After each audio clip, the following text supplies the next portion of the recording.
할렐루야. 한 주간 평안하셨습니까? 이번 한 주간도 참 이런저런 일들이 많이 있었습니다. 지난주는 비가 많이 오더니 이번 주는 또 얼마나 더운지요. 생활하시는데 많이 어려우셨죠? 또 지금은 금세 또 바람이 불고 또 비가 내리고 있습니다.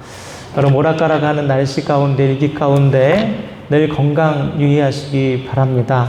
그리고 비 피해로 여러 가지 재난으로 지금도 절망하고 있을 많은 이웃들을 위해서 여러분 중보해 주시고 기도해 주시고 또 언젠가 우리가 마음을 모아서 그분들을 돕는 계기를 마련할 텐데 그를 위해서 여러분 기도해 주시고 온전히 협력해 주셨으면 좋겠습니다.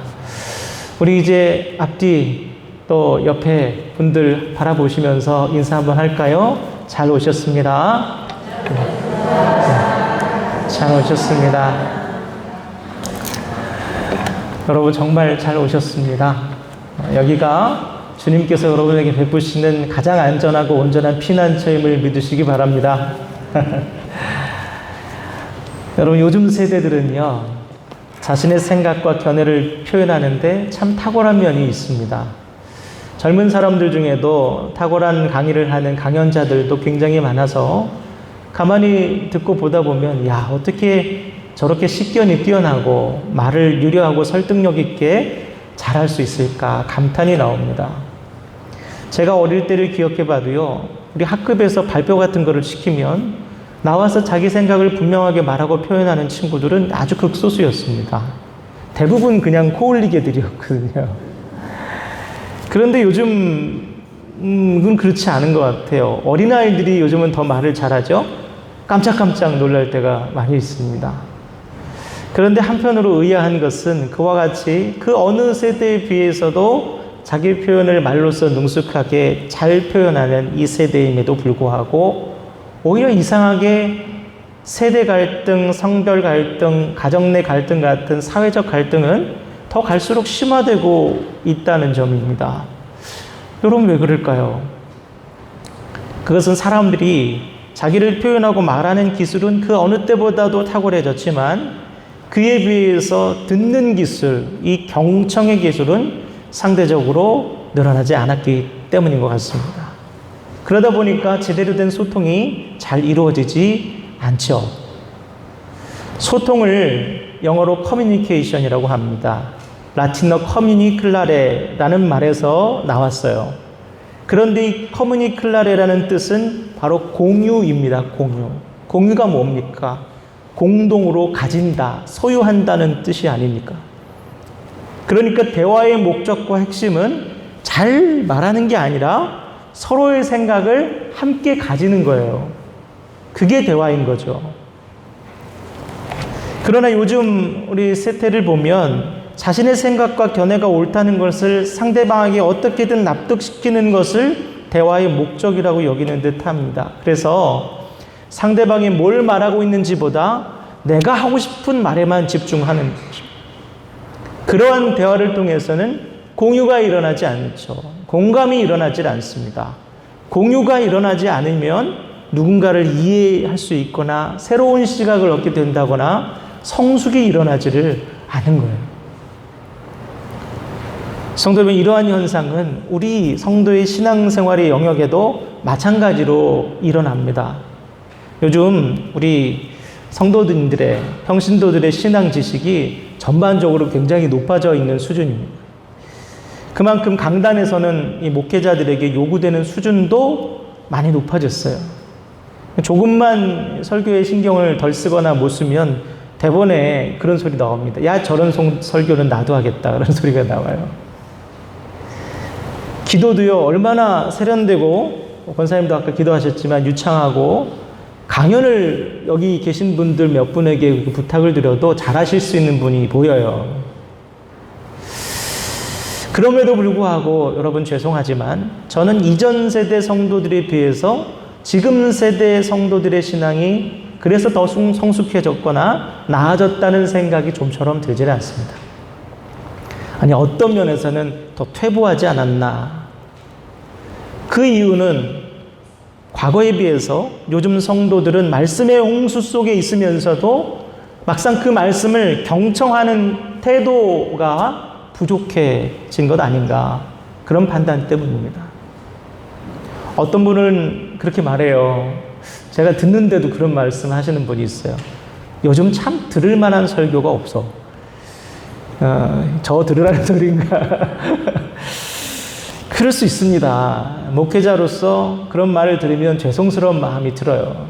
그런데 적어도요, 제 기억에는 제가 어릴 때 들었던 그 수많은 설교보다 못한 설교는 요즘 설교에 없습니다.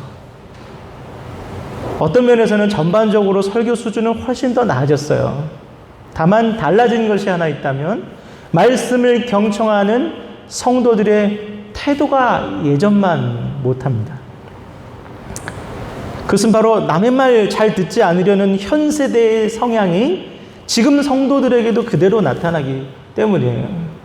자기 생각과 자기 주장이 강한 시대를 살고 있는 성도들은 자연스럽게 말씀 앞에 경청하는 경청자가 아니라 비평하고 있는 비평자가 돼버립니다.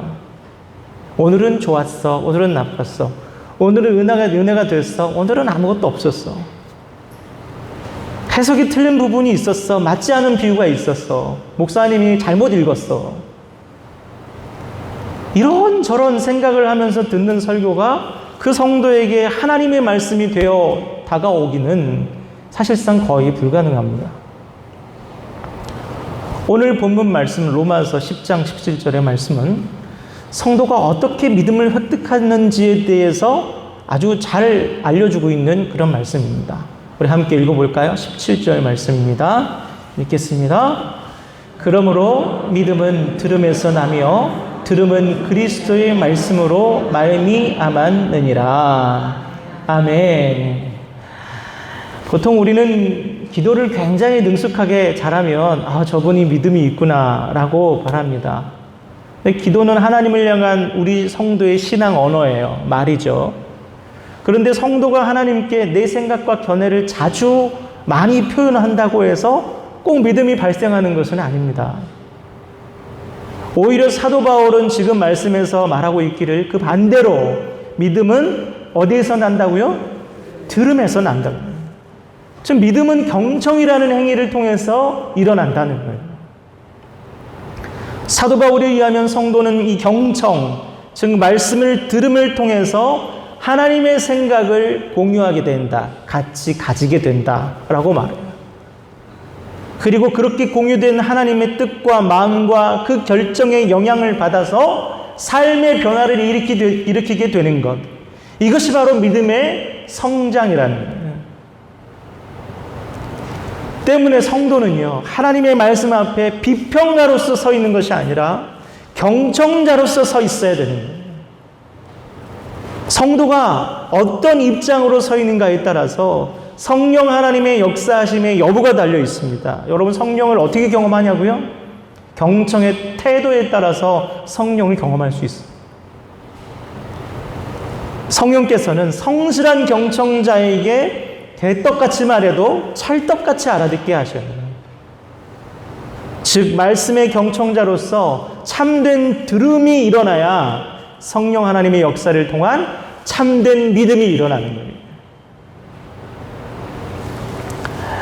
사랑하는 성도 여러분, 마찬가지로 오늘 여러분이 이 강단에서 선포되는 말씀을 들으실 때 비록 설교자의 자질과 언변의 부족함이 없을 수는 없지만 성도 여러분께서 비평자의 입장이 아니라 경청자로서 하나님 앞에 서 계실 때 성령 하나님께서 하나님의 그 중심을 여러분에게 공유하여 주시고 놀라운 은혜를 깨닫게 해주실 줄을 믿습니다.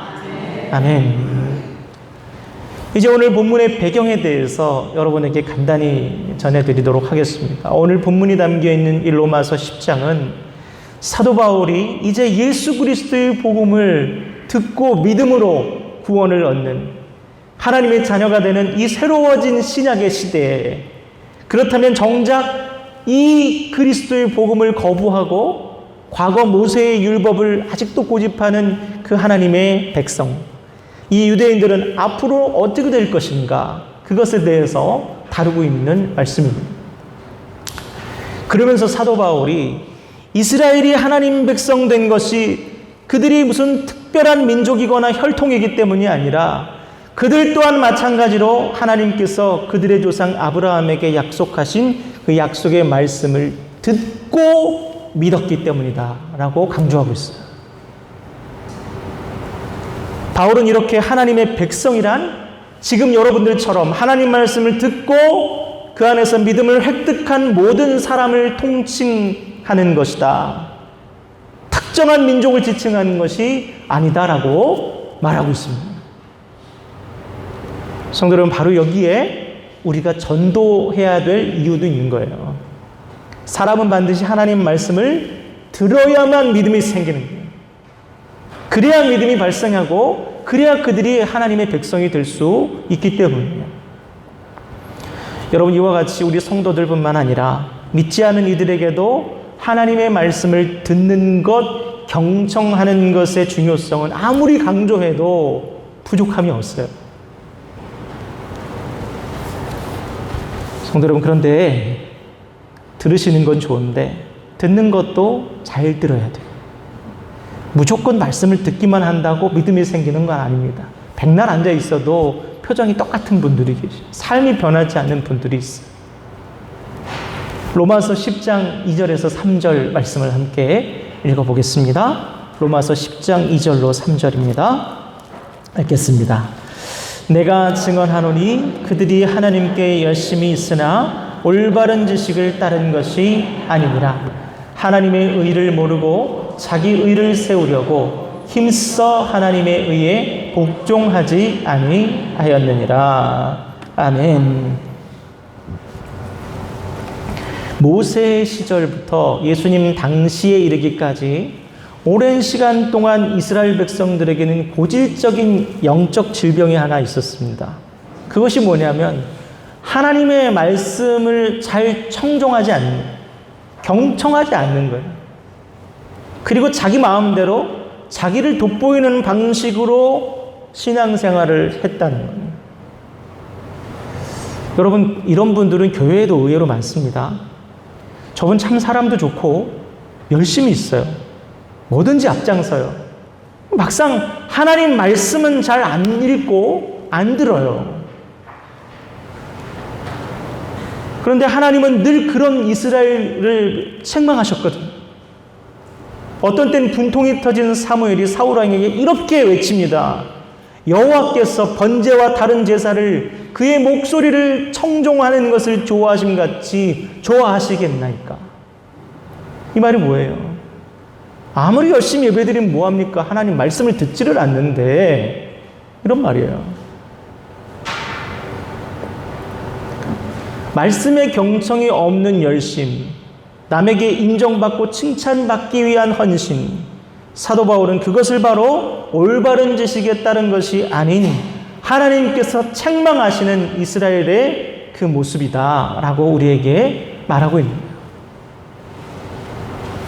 사랑하는 성도 여러분, 오늘도 하나님께서 여러분과 저희에게 너희 나름의 열심이 아니라 당신의 말씀을 지금 경청할 것을 요구하고 계십니다. 그렇다면 하나님께서 우리에게 요구하시는 그 온전한 경청의 모습은 과연 어떤 것일까요? 뭐가 잘 듣는 것일까요? 자기계발 강연자로 유명한 스티븐 코비 박사라는 분이 계십니다. 이분이 경청의 5가지 단계에 대해서 말하고 있어요. 첫 번째 단계는 경청이 아닙니다. 무시하기. 그리고 두 번째는 듣는 척하기. 세 번째는 선택적으로 듣기. 어떤 것 듣고 어떤 건 안 듣고. 네 번째 단계는 귀를 기울여서 듣기. 다섯 번째 단계가 공감적 경청. 상대방을 이해하며 들으려고 합니다. 스티븐 코비 박사는 올바른 경청이란 4단계와 5단계, 귀를 기울여 듣고 상대방의 마음을 헤아려 듣는 경청을 진정한 경청이라고 얘기하고 있어요. 여러분, 하나님께서 우리에게 원하시는 경청 또한 마찬가지일 겁니다. 흘려 듣거나 듣는 척 멍하고 있거나 듣고 싶은 것만, 저거는 내 말씀, 저거는 네 말씀. 그런 모습으로는 말씀을 드릴 때 믿음이 발생하지 않는다. 저는 여러분에게 온전한 경청의 태도, 즉 기울여서 듣고 공감하는 경청의 태도로 하나님의 말씀을 여러분이 듣기를 이 시간 권면하면서 이제부터 특별히 성도가 하나님의 말씀을 듣는다는 것, 그것이 구체적으로 어떤 것을 의미하는지에 대해서 세 가지 차원에서 여러분에게 말씀드리고자 합니다. 첫째로, 성도가 하나님 말씀을 듣는다는 것은 나를 향하신 하나님의 음성을 구별한다는 뜻이에요. 내게 주신 음성을 구별하는 것이 경청하는 거예요. 요한복음 10장 27절 말씀을 함께 읽어볼까요? 요한복음 10장 27절입니다. 읽겠습니다. 내 양은 내 음성을 들으며 나는 그들을 알며 그들은 나를 따르느니라. 아멘. 내 양이 누구의 음성을 들어요? 내 음성, 주님 음성을 들어요. 그럼 성도가 하나님 말씀을 듣는다는 것은 이렇게 강단 설교를 듣는다는 것만을 의미하지는 않습니다. 정확히는 강단 설교를 듣든지 여러분이 개인적으로 말씀을 묵상하든지 간에 그 안에서 지금 나에게 하시는 하나님의 말씀, 나를 위한 목자의 음성을 구별하는 것이 중요하다는 거예요. 그게 경청인 겁니다. 언젠가는 제가 이전에 심어왔던 교회에서 오후 설교를 마치고 이렇게 내려왔어요. 그날따라 제가 그런 생각이 들었어요. 아유, 오늘 설교를 망쳤다. 내가 들어도 무슨 소리인지 모르겠다. 그러면서 이제 약간 의기소침해서 내려왔어요. 그런데 한 성도분이 눈이 퉁퉁 부어서 저를 찾아오셨어요. 놀란 눈으로 무슨 일 있으세요? 라고 말씀을 드렸더니 그분이 울먹이면서 저에게 사연을 말씀해 주셔요. 목사님 말씀 들으면서 제가 요즘 하나님 앞에 불순종하면서도 애써 모른 채 하고 있었던 그 모습에 대해서 하나님께서 마음에 지적을 해 주셨어요. 하나님의 음성을 느꼈습니다. 목사님 감사하고 저를 위해 좀 기도해 주세요. 여러분, 말씀이 선포되는 가운데 그 성도님께서 말씀을 통해서 자기 자신을 깊이 들여다보고 있었던 거예요. 그 순간 성령 하나님께서 역사하셔서 너를 위한 말씀이야. 내가 너한테 하는 말씀이야. 라는 그 음성을 깨닫게 하신 거예요. 여러분, 이게 말씀을 경청하는 겁니다. 성도 여러분, 여러분은 하나님 말씀 들으실 때 혹은 말씀 묵상하실 때 그와 같이 여러분에게 요청하시는 여러분을 향한 하나님의 말씀, 내게 주신 그 음성을 느끼고 들으십니까?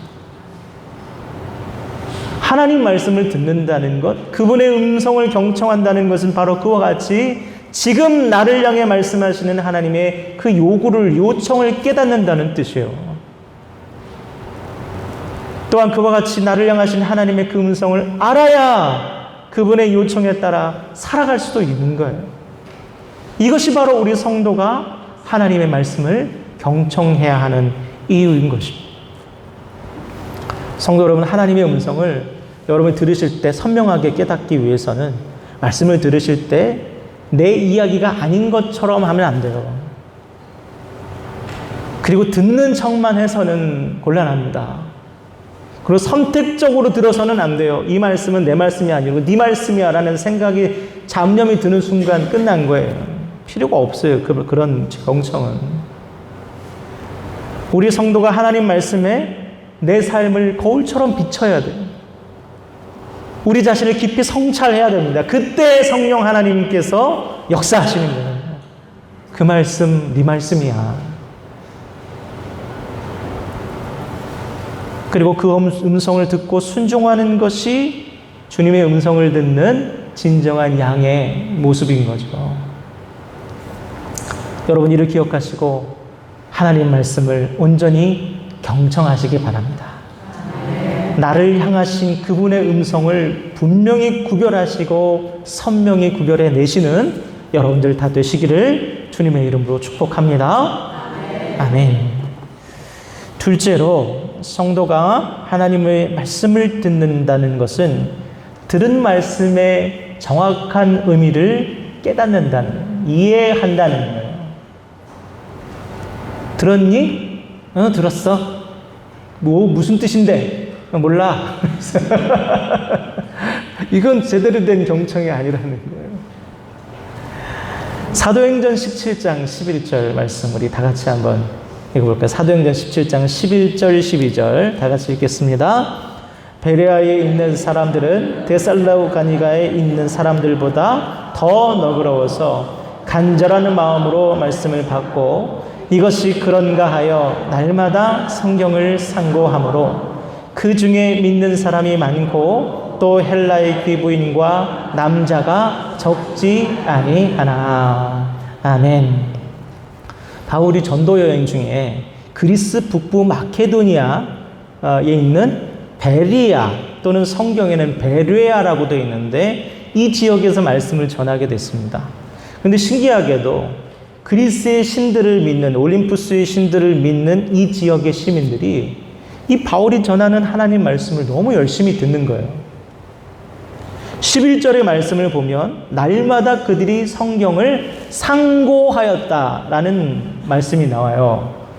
여기에서 상고란 헬라어로 아나크리노라고 하는데 학문으로서 아주 자세히 연구하고 공부하다라는 뜻이 바로 상고예요. 그러니까 이 마케도니아에 거주하는 헬라인들이 하나님 말씀을 굉장히 진지하게 받아들였고 정성을 들여서 학문적으로 접근하려고 애썼다. 그리고 그 결과가 어땠습니까? 믿는 사람이 많아지고 헬라의 귀족들, 귀부인과 남자들이 적지 않았다. 그 가운데.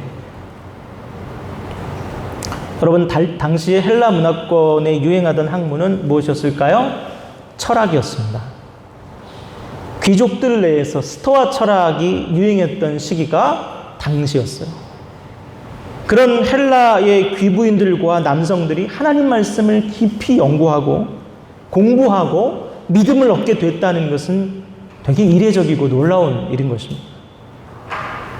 성도 여러분, 여러분은 이처럼 여러분이 알고 계시는 그 하나님 말씀을 상고하는, 즉 자세하고 깊이 있게 공부를 한번 해본 적이 있으십니까? 예수 믿으시면서 평생? 성경에 대한 연구와 신학은 여러분 2000년이 넘는 시간 동안 가장 오래된 학문이고 가장 깊이 있는 학문이에요. 이걸 모르시는 분들이 많아요. 이 성경 딸랑 한 권인데 라고 생각해요? 아닙니다. 성경은 한 권이지만 이 성경을 연구하기 위해서, 해석하기 위해서 쓰여진 책은 수백만 권, 수천만 권이 넘어요. 지금도 여러분 서점에만 가시면 이 성경과 성경을 연구한 책들과 각종 경건서적들이 어마어마하고 다양하게 쌓여 있어요. 여러분 그 중에 한 권이라도 제대로 읽어보셨냐고요. 그리고 성경이 어쩌네 저쩌네라고 말씀하고 계시냐고요.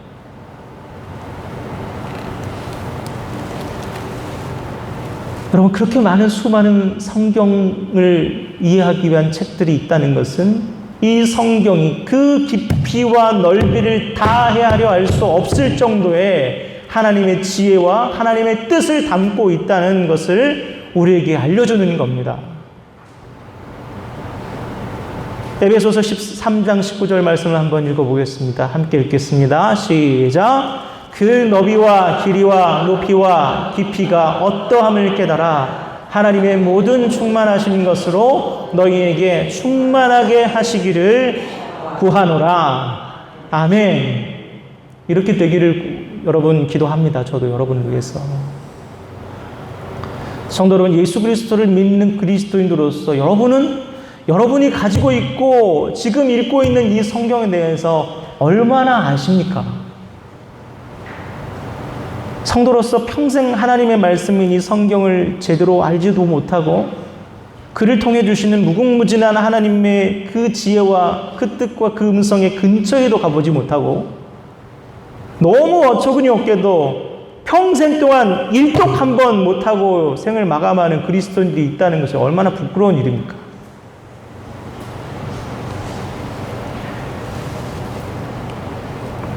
하나님이 우리의 주님이시고 예수 그리스도를 우리가 목숨처럼 사랑한다면 그분의 모든 뜻과 음성이 들어있는 이 성경에 대해 우리가 이렇게 무관심하고 무지하는 것이 얼마나 기이하고 이상한 일입니까? 많은 젊은 그리스도인들이 자기가 전공하는 자기 학문에 대해서 제대로 모르는 것은 부끄러워합니다.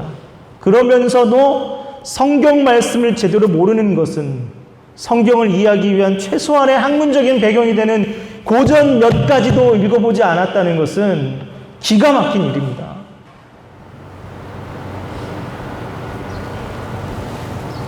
사랑하는 성도 여러분, 하나님의 말씀을 듣는다는 것, 하나님의 말씀의 의미를 자세하고 분명하게 이해한다는 것을 의미하는 거예요. 여러분 연구하시고 공부하시고 책을 보셔요. 궁금하시면 유튜브를 들려서 여러분 하나님의 말씀이 무엇을 의미하는지에 대한 강연을 찾아보세요. 하나님의 음성이 들립니다. 거기서. 그와 같이 여러분 성경을 궁금해하시고 이해가 안 되면 말씀을 공부하시고 말씀 안에 있는 그 풍성한 지혜와 뜻을 발견하시고 그 안에서 하나님의 음성을 들으시는 여러분 되기를, 그래서 믿음의 성장과 성숙을 이루시는 저와 여러분 되기를 주님의 이름으로 축복합니다. 아멘. 꼭 여러분 올해 안에 성경 일독하시고 또 성경과 관련된 연구된 책들, 고전들 꼭 한 권 이상은 읽어보세요. 아셨죠? 네. 마지막으로 성도가 하나님의 말씀을 경청한다는 것은 하나님의 말씀을 몸이 듣는다는 의미예요.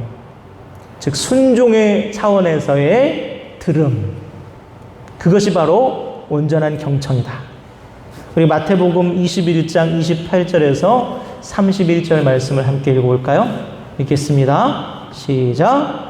그러나 너희 생각에는 어떠하냐? 어떤 사람에게 두 아들이 있는데 맏아들에게 가서 이르되 예 오늘 포도원에 가서 일하라 하니 대답하여 이르되 아버지 가겠나이다 하더니 가지 아니하고 둘째 아들에게 가서 또 그와 같이 말하니 대답하여 이르되 실소이다 하였다가 그 후에 뉘우치고 갔으니 그 둘 중에 누가 아버지의 뜻대로 하였느냐? 이르되 둘째 아들이니이다. 예수께서 그들에게 이르시되 내가 진실로 너희에게 이르노니 세리들과 창녀들이 너희보다 먼저 하나님의 나라에 들어가리라. 아멘. 이 말씀은 예수님께서 말씀하신 두 아들의 비유예요. 첫째 아들은 아버지에게 아버지의 명령에 대답은 해놓고 듣지 않았죠. 둘째 아들은 싫다고 짜증은 잔뜩 부려놓고 나중에 후회하고 아버지의 말씀을 들어요. 성도 여러분, 앞서 말씀드린 경청의 5단계 중에 1단계가 뭐라고 했죠? 듣고 무시하는 거. 그렇다면 2단계가 뭡니까? 듣는 척하는 거. 그렇다면 성도 여러분, 이 두 아들의 비유에서 첫째 아들은 몇 단계일까요? 2단계. 듣고 들은 척하기. 들은 척하기. 네 라고 했는데 하나도 안 해요. 아이를 키울 때 우리 이런 말 자주 하죠. 너는 왜 이렇게 말을 안 들어먹니?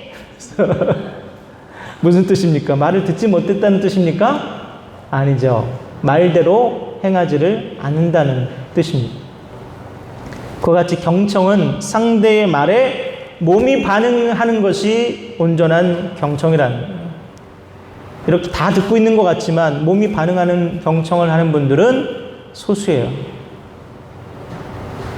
성도 여러분, 그렇다면 두 아들 중 둘째 아들은 몇 단계라고 볼 수 있을까요?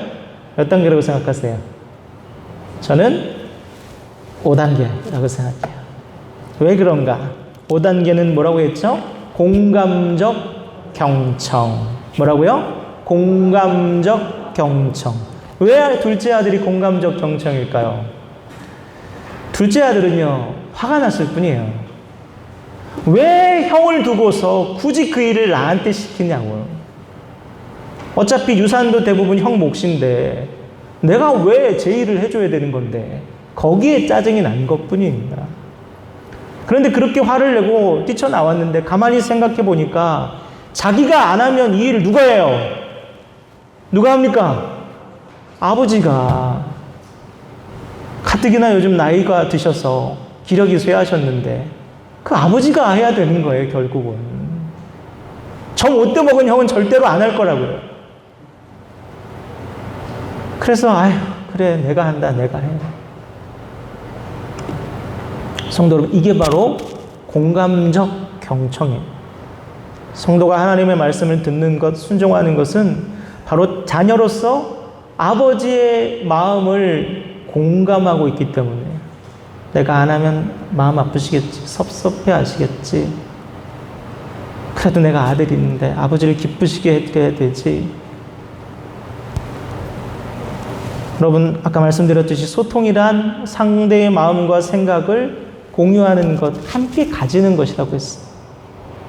하나님의 마음이 그렇게 내 안에 들려버리는 것, 하나님의 생각이 내 안에 막 스며들어 버리는 것, 그래서 그 들리는 말씀에 순종하지 않을 수 없는 것, 바로 이것이 공감적 경청인 것입니다.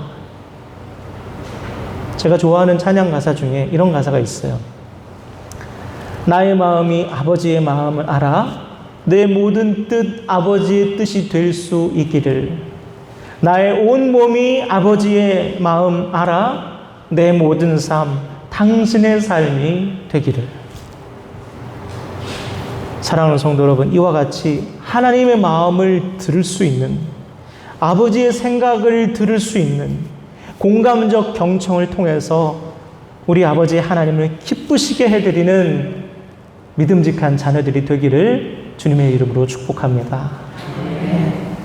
오늘 말씀드린 이 세 가지 차원의 들음, 나를 향하신 그 음성을 분별하는 들음, 또 말씀에 나타난 하나님의 깊은 지혜와 뜻을 이해하고 연구하는 들음, 그리고 아버지의 마음을 알고 순종하는 공감적 경청의 들음, 이 세 가지 참된 들음을 통해서 참된 믿음을 획득하시는 저와 여러분 되기를 주님의 이름으로 축복합니다.